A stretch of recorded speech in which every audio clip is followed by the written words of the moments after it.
I'm HIYO from HIYO Design, and today we're going to be discussing the Facebook and Instagram digital ads worksheet. If you haven't downloaded it yet, head over to our website shop and download the digital ads worksheet. All right, let's get started.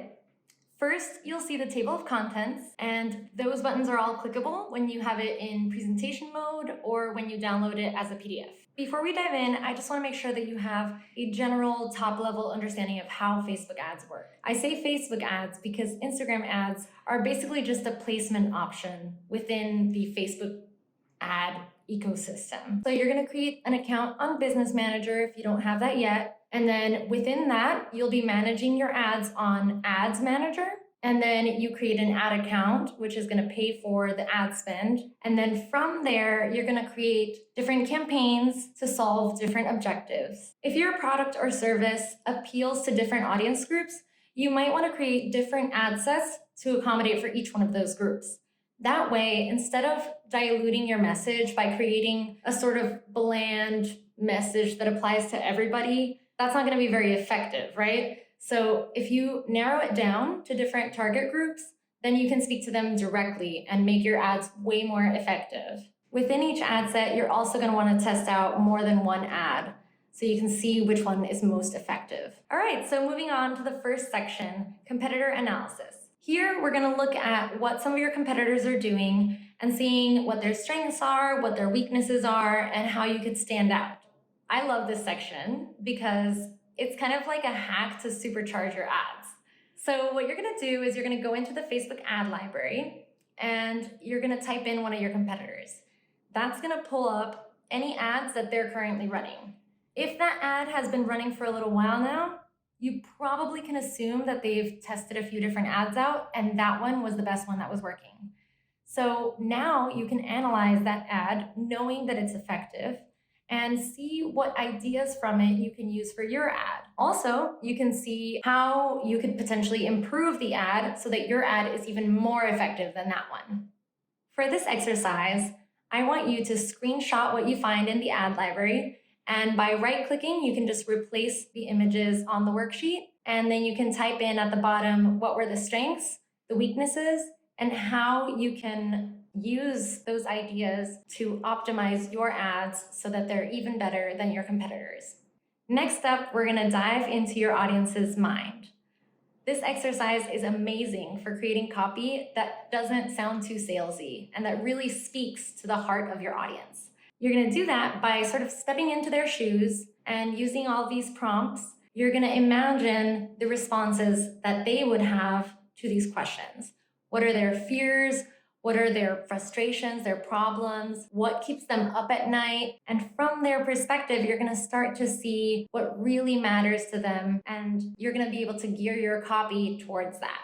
Before we get to the actual copywriting of your ad, I want to make sure that you have the right campaign goals and ad objectives. This is going to be based off of a few different things. First of all, you want to define whether your audience is a completely cold audience who has never heard of your brand before, or they're a warmer or even hot audience that is already following you on social media. Maybe they're part of your mailing list, or at least they've checked out your website and know that you exist. If your audience is on the completely cold side of the spectrum, then your goal is to make them aware that your brand exists.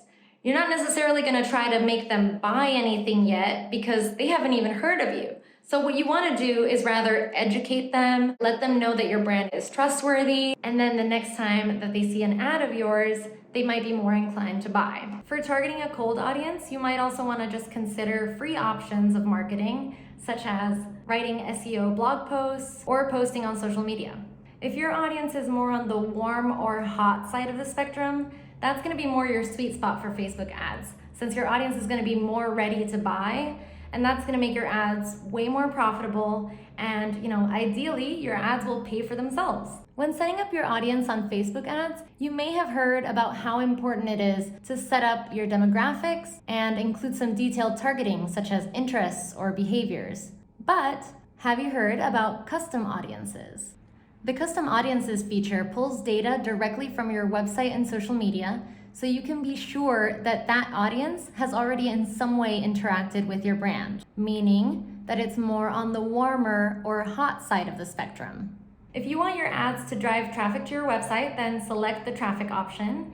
If you want them to generate signups for your newsletter, choose lead generation. And if you want your ads to actually create sales, then you want to select conversions.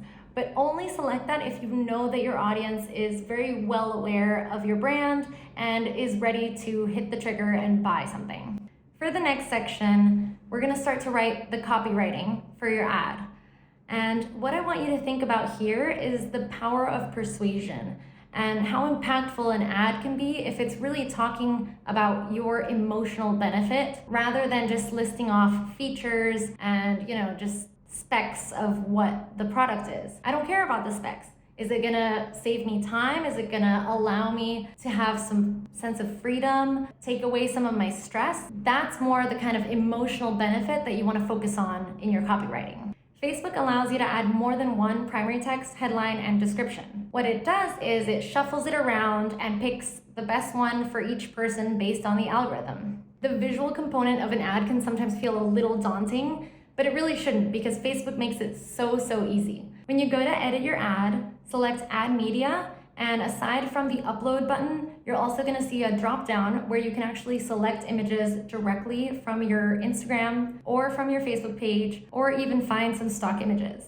I also recommend checking out unsplash.com or pexels.com for free stock images, and Canva is another great tool for creating ad visuals. When you upload your imagery, Facebook is going to show you exactly what it's going to look like on all different placements. So for example, if a placement has a square format, you're going to see what that looks like versus the vertical format or the horizontal format. If you're using static imagery, I highly recommend animating it by using one of Facebook's pre-made templates. Also, definitely check out dynamic ads, especially if you have a product catalog. I included this next page because there's a bunch of little mistakes that I see that people make all the time, and just by tweaking a few things, you can completely revolutionize your ads and make them way more effective. Last but not least, we have monitor and optimize. Basically, you don't want to just make your ads and then hope for the best. You want to be constantly checking in with it to make sure that it's the most profitable and the most effective. How you do that is going to depend on what your objective is, and depending on the objective, you're going to look at different metrics. These are some of the ones that I like to look at, especially for a warmer or hotter audience where you're looking for conversions. And basically, you just want to make sure that you're making a good return on your investment. Sometimes that return can even pay for the ad itself and then some. All right, so that's it for our worksheet. I hope that was helpful in getting you started with your digital ads. I know that some of the things that we discussed are a little bit more technical, and just in general, the platform is a little bit tricky and there's definitely a learning curve. So if you're still feeling overwhelmed, then I definitely recommend hiring an expert. But hopefully this at least gives you a general idea of what's going on. For more content like this, make sure to follow us on Instagram or sign up for our newsletter, or just go check out our blog and our website. See you next time.